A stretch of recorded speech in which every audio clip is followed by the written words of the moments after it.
കേരളത്തിന്റെ രാഷ്ട്രീയ ചരിത്രത്തിൽ ഇന്ന് വരെ കാണാത്ത അത്യന്തം നാടകീയവും അതുപോലെ സംഘർഷഭരിതമായ രംഗങ്ങൾക്കാണ് ഇന്ന് മുഖ്യമന്ത്രി പിണറായി വിജയന്റെ വാർത്താ സമ്മേളനം സാക്ഷ്യം വഹിച്ചുകൊണ്ടിരുന്നത്. നിയമസഭാ തെരഞ്ഞെടുപ്പിന്റെ ചൂടിൽ നിൽക്കുന്ന കേരളത്തിൽ വികസന നായകനായി വോട്ട് ചോദിക്കാൻ ഇറങ്ങുന്ന മുഖ്യമന്ത്രിക്ക് സ്വന്തം വാർത്താ സമ്മേളനത്തിൽ മാധ്യമപ്രവർത്തകരുടെ രൂക്ഷമായ പ്രതിഷേധം നേരിടേണ്ടി വരുന്നത് CPM-നെ സംബന്ധിച്ചിടത്തോളം വലിയൊരു തിരിച്ചടിയായി കൂടി മാറുകയാണ്. സത്യത്തിൽ എന്താണ് അവിടെ സംഭവിച്ചുകൊണ്ടിരിക്കുന്നത്? കേവലം ഒരു വാർത്താ സമ്മേളനം എന്നതിനെല്ലാം അപ്പുറം ജനാധിപത്യത്തിന്റെ നാലാം തൂണിനെ എങ്ങനെയാണ് ഭരണകൂടം കൈകാര്യം ചെയ്യുന്നത് എന്നുള്ള നഗ്നമായ കാഴ്ചകളാണ് ഇന്നേ ദിവസങ്ങളിൽ പുറത്തു വന്നുകൊണ്ടിരിക്കുന്നത്. തിരുവനന്തപുരത്തെ വാർത്താ സമ്മേളനത്തിൽ മുഖ്യമന്ത്രി മാധ്യമങ്ങളെ കാണാൻ എത്തിയത് സർക്കാരിന്റെ റിപ്പോർട്ട് കാർഡ് അവതരിപ്പിക്കാൻ കൂടിയാണെന്നാണ് അവകാശപ്പെട്ടിരുന്നത്. എന്നാൽ ചോദ്യങ്ങൾ ചോദിക്കാൻ തുടങ്ങിയതോടെ കാര്യങ്ങൾ കൈവിട്ടു പോകുന്ന സാഹചര്യമുണ്ടായി. പാർട്ടിയുടെ സ്വന്തം മാധ്യമങ്ങളായ ദേശാഭിമാനിക്കും കൈരളിക്കും മാത്രം മുൻഗണന നൽകുന്ന രീതിക്കെതിരെ അവിടെ ഉണ്ടായിരുന്ന മറ്റ് മാധ്യമ പ്രവർത്തകർ പരസ്യമായി പൊട്ടിത്തെറിക്കുന്ന സാഹചര്യമുണ്ടായി. ഇത് മോശമാണ്. CMA കൈരളിയുടെയും ദേശാഭിമാനിയുടെ ചോദ്യങ്ങൾക്ക് മാത്രം മറുപടി പോരാ എന്ന് ഒരു മാധ്യമപ്രവർത്തകൻ വിളിച്ചു പറഞ്ഞപ്പോൾ അത് കേവലം ഒരു പരാതി മാത്രമായിരുന്നില്ല, മറിച്ച് അടിച്ചമർത്തപ്പെടുന്ന ചോദ്യങ്ങളുടെ രോഷം കൂടിയായിരുന്നു. വാർത്താ സമ്മേളനങ്ങളിൽ പതിവായി കണ്ടുവരുന്ന ഒരു തന്ത്രമുണ്ട്.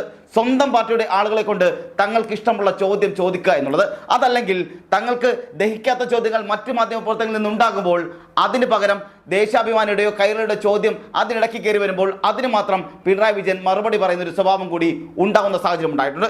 അതിനുശേഷം സമയം കഴിഞ്ഞു എന്ന് പറഞ്ഞ് എഴുന്നേറ്റ് പോവുക, ഈ തന്ത്രമാണ് ഇത്തവണ മാധ്യമ പ്രവർത്തകർ പൊളിച്ചടിക്കിയത്. നമുക്ക് ആദ്യം ആ ദൃശ്യങ്ങളൊന്ന് കണ്ടുവരാം, അതിനുശേഷം ബാക്കി പറയാം.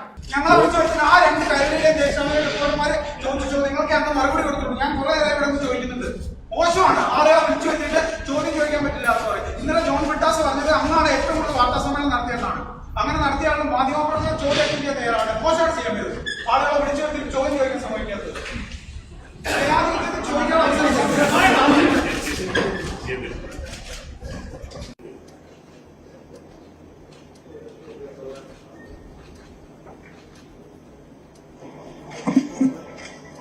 ചോദ്യം മനസ്സിലുണ്ടായാ പോരാ,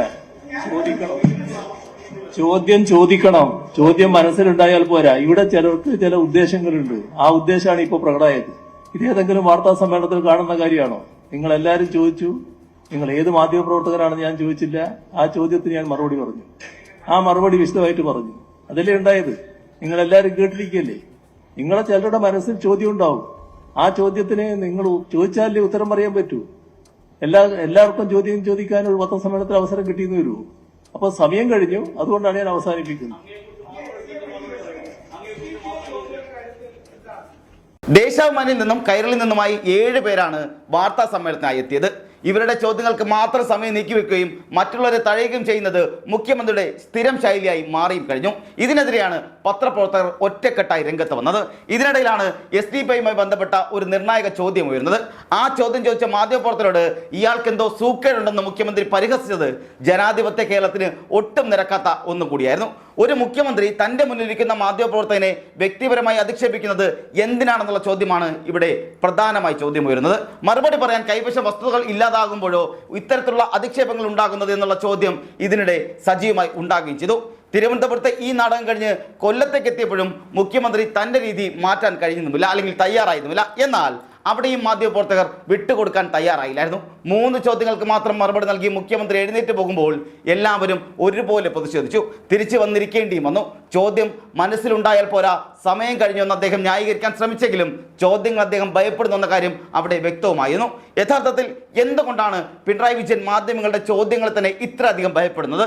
10 വർഷത്തെ ഭരണത്തിന്റെ റിപ്പോർട്ട് കാർഡുമായി ജനങ്ങളെ സമീപിക്കുമ്പോൾ ആ ഭരണത്തിന്റെ അഴിമതികളെക്കുറിച്ചും വീഴ്ചകളെക്കുറിച്ചും ചോദിക്കാൻ മാധ്യമങ്ങൾക്ക് അവകാശമില്ല എന്നുള്ളതാണ് പ്രധാനമായ ചോദ്യം. SDPI CPI ഡീൽ ആരോപണങ്ങൾ അല്ലെങ്കിൽ CPM ഡീൽ ആരോപണങ്ങൾ പോലുള്ള ഗൗരവകരമായ രാഷ്ട്രീയ വിഷയങ്ങൾ ചർച്ചയാകുമ്പോൾ മുഖ്യമന്ത്രി ഓടി ഒളിക്കുന്നത് എന്തിനാണ്? നേമത്തെ സ്ഥാനാർത്ഥി V ശിവൻകുട്ടിയും മുഖ്യമന്ത്രിയും ഒരേപോലെ സംവാദത്തിന് വിളിക്കുമ്പോഴും നേരിട്ടുള്ള ചോദ്യങ്ങൾക്ക് മുന്നിൽ ഇവർ വിരളി പിടിക്കുന്നത് എന്തിനാണെന്നാണ് ജനങ്ങൾ ചോദിച്ചു തുടങ്ങിയിരിക്കുന്നത്. സോഷ്യൽ മീഡിയയിൽ ഈ വിഷയം ഇപ്പോൾ കാട്ടുതീ പോലെ കത്തിപ്പടരുന്ന സാഹചര്യമാണുള്ളത്. സംവാദത്തിന് തയ്യാറാണെന്ന് പറയുന്നവർ സ്വന്തം വാർത്താ സമ്മേളനത്തിൽ പോലും ചോദ്യങ്ങളെ ഭയപ്പെടുന്ന എന്തിനാണെന്നാണ് പലരും ചോദിച്ചു വെക്കുന്നത്. ഇവിടെ ഞാൻ സ്ഥിരം കാണുന്ന ശൈലിയാണ് ഇവിടെ കുഴപ്പിക്കുന്ന അല്ലെങ്കിൽ ഉത്തരം മുട്ടിക്കുന്ന ഒരു ചോദ്യം ഏതെങ്കിലും മാധ്യമങ്ങളുടെ ഭാഗത്തുനിന്നുണ്ടായാൽ ഉടനെ തന്നെ ദേശാഭിമാനിയുടെയോ അല്ലെങ്കിൽ കൈരളിയുടെ ഭാഗത്തുനിന്ന് ഒരു സുഖിപ്പിക്കുന്ന ചോദ്യമുണ്ടാകും. ആ ചോദ്യത്തിനായിരിക്കും പിന്നെ മുഖ്യമന്ത്രി പിണറായി വിജയൻ മറുപടി പറയുക. ഇത് കാലങ്ങളായി ഉണ്ടാകുന്നതാണ്. ഇവിടെ പലപ്പോഴും നമുക്കറിയാം മുഖ്യമന്ത്രി പിണറായി വിജയൻ ഒരിക്കലും മീഡിയ ഫ്രണ്ട്ലി ആയിരുന്നില്ല. പക്ഷേ CPM നേതാക്കൾ പലരും പറയുന്നത് ഏറ്റവും അധികം വാർത്താ സമ്മേളനം നടത്തിയിട്ടുള്ള ഏക മുഖ്യമന്ത്രി പിണറായി വിജയനാണെന്നാണ് പലരും പറഞ്ഞു വെക്കുക. എന്നാൽ അത് ശരിയല്ല എന്നുള്ളതും യാഥാർത്ഥ്യമായ കാര്യമാണ്. 10 വർഷത്തെ വികസന നേട്ടങ്ങൾ യാഥാർത്ഥ്യമാകണമെങ്കിൽ അല്ലെങ്കിൽ യാഥാർത്ഥ്യമാണെങ്കിൽ ഏത് കുടുക്കൻ ചോദ്യങ്ങളെയും നേരിടാനുള്ള ആത്മവിശ്വാസമല്ലേ മുഖ്യമന്ത്രി കാണിക്കേണ്ടത്? പക്ഷെ കണ്ടതല്ല, മറിച്ച് ചോദ്യങ്ങൾ ചോദിക്കുന്നവരെ അപമാനിക്കുകയും അവരിൽ നിന്നും ഓടി ഒളിക്കുകയും ചെയ്യുന്ന കാഴ്ചയാണ് നാം നിരന്തരമായി കണ്ടുകൊണ്ടിരിക്കുന്നത്. പലപ്പോഴും ചോദ്യങ്ങൾക്ക് മറുപടി പറയാതെ മിണ്ടാതെ പോകുന്ന മുഖ്യമന്ത്രിയെ നാം കണ്ടിട്ടുള്ളതാണ്, അത് പലപ്പോഴും നാം അറിഞ്ഞിട്ടുള്ളതുമാണ്. അതല്ലെങ്കിൽ ഈ പറഞ്ഞ പോലെ സുഖിപ്പിക്കുന്ന ചോദ്യങ്ങൾ ദേശാഭിമാനിയുടെ ഭാഗത്തു നിന്നോ അല്ലെങ്കിൽ കൈരളിയുടെ ഭാഗത്തു നിന്നോ ഉണ്ടാകും. അതിന് മറുപടി പറഞ്ഞ് സമയം കഴിഞ്ഞു എന്ന് പറഞ്ഞ് പെട്ടിമടക്കി പോകുന്ന സാഹചര്യമാണ് എപ്പോഴും കണ്ടിട്ടുള്ളത്. തിരഞ്ഞെടുപ്പിന്റെ പ്രചരണത്തിന് ഈ അവസാന നാളുകളിൽ വോട്ടർമാർ പലപ്പോഴും പറയുന്നത് അല്ലെങ്കിൽ പലപ്പോഴും സംസാരിക്കുന്നത് ഇതിനെക്കുറിച്ചൊക്കെ തന്നെയാണ്. ഇത്തരത്തിലുള്ള സംഭവ വികാസങ്ങൾ വോട്ടർമാരുടെ മനസ്സിൽ വലിയ സ്വാധീനം ചെലുത്താൻ ഇത്തരം സംഭവങ്ങൾ സാധിക്കുകയും ചെയ്യും. വികസനം എന്ന വലിയ വാക്കിന് പിന്നിൽ മുഖ്യമന്ത്രി ഒളിച്ചിരിക്കുമ്പോൾ ജനാധിപത്യത്തിന്റെ അന്തസ്സത്തായ മറുപടി പറയുക എന്ന കടമ അദ്ദേഹം വിസ്മരിക്കുക കൂടിയാണ് ചെയ്യുന്നത്. ഓരോ ദിവസവും മുഖ്യമന്ത്രി മാധ്യമങ്ങളെ കാണുന്നുണ്ട്, നാളെയും അദ്ദേഹം കാണാനെത്തും. പക്ഷേ നാളെയും അദ്ദേഹം ഇതേ ശൈലി തന്നെ തുടരുമോ അതോ മാധ്യമപ്രവർത്തകരുടെ ചോദ്യങ്ങൾക്ക് കൃത്യമായി മറുപടി നൽകാൻ തയ്യാറാകുമോ എന്നുള്ളതാണ് കേരളം ഉറ്റുനോക്കുന്നത്. ഇവിടെ മാധ്യമങ്ങളെ കാണുന്നത് വെറും പബ്ലിസിറ്റിക്ക് വേണ്ടിയല്ല, മറിച്ച് ജനങ്ങൾ അറിയാൻ ആഗ്രഹിക്കുന്ന കാര്യങ്ങൾ അതിനെല്ലാം ഉത്തരം നൽകാൻ കൂടിയാണ്. ആ ഉത്തരവാദിത്തത്തിൽ നിന്നും പിന്മാറുന്നത് ഒരു ഭരണാധികാരിക്കും ചേരുന്നതുമല്ല. കേരളത്തിലെ മാധ്യമപ്രവർത്തകർ ഇപ്പോൾ എടുത്ത ഈ പ്രതിഷേധം കേവലം ഒരു തൊഴിൽപരമായ പ്രശ്നം മാത്രമല്ല, മറിച്ച് സ്വതന്ത്രമായ മാധ്യമപ്രവർത്തനത്തിനുള്ള വെല്ലുവിളിക്കെതിരെയുള്ള പോരാട്ടം കൂടിയാണ്. ഈ നാടകീയ രംഗങ്ങൾ വരും ദിവസങ്ങളിൽ വോട്ടർമാരുടെ ചിന്താഗതിയെ എങ്ങനെ മാറ്റുമെന്ന് പ്രവചിക്കാനാവില്ല എങ്കിലും ഭരണപക്ഷത്തിന് ഇതൊരു വലിയ തലവേദന തന്നെയായിരിക്കും. ചോദ്യം ചോദിക്കുന്നതിന് സൂക്കേടുണ്ടെന്ന് പറയുന്ന മുഖ്യമന്ത്രി താൻ ജനങ്ങളോട് എത്രത്തോളം അകലം പാലിക്കുന്നെന്ന് സ്വയം ചിന്തിക്കേണ്ടത് കൂടിയുണ്ട്. പ്രതിപക്ഷം ഈ സാഹചര്യം പരമാവധി മുതലെടുക്കുന്നുമുണ്ട്. മുഖ്യമന്ത്രി ചോദ്യങ്ങളെ ഭയപ്പെടുന്നു എന്ന നരേറ്റീവ് ജനങ്ങളിലേക്ക് എത്തിക്കുന്നതിൽ അവർ വിജയിക്കുകയും ചെയ്തിട്ടുണ്ട്. ഇതിനോടകം തന്നെ വികസനത്തിന്റെ തിളക്കത്തേക്കാൾ ഉപരിയായി ഭരണാധികാരിയുടെ ഈ ദാർഷ്ട്യം വോട്ടുപെട്ടിയിൽ പ്രതിഫലിക്കുമോ എന്നതാണ് ഇപ്പോൾ രാഷ്ട്രീയ നിരീക്ഷകർ പോലും ചർച്ച ചെയ്യുന്നത്. LDF സർക്കാരിന്റെ ഭരണ നേട്ടങ്ങൾ പലതും ചർച്ച ചെയ്യപ്പെടുകയാണെങ്കിലും അല്ലെങ്കിൽ ചർച്ച ചെയ്യപ്പെടേണ്ടതാണെങ്കിലും മാധ്യമങ്ങളെ അടിച്ചമർത്തുന്ന ഈ രീതി ആ നേട്ടങ്ങളെ നിഷ്പ്രഭമാക്കുകയാണ് ചെയ്തുകൊണ്ടിരിക്കുന്നത്.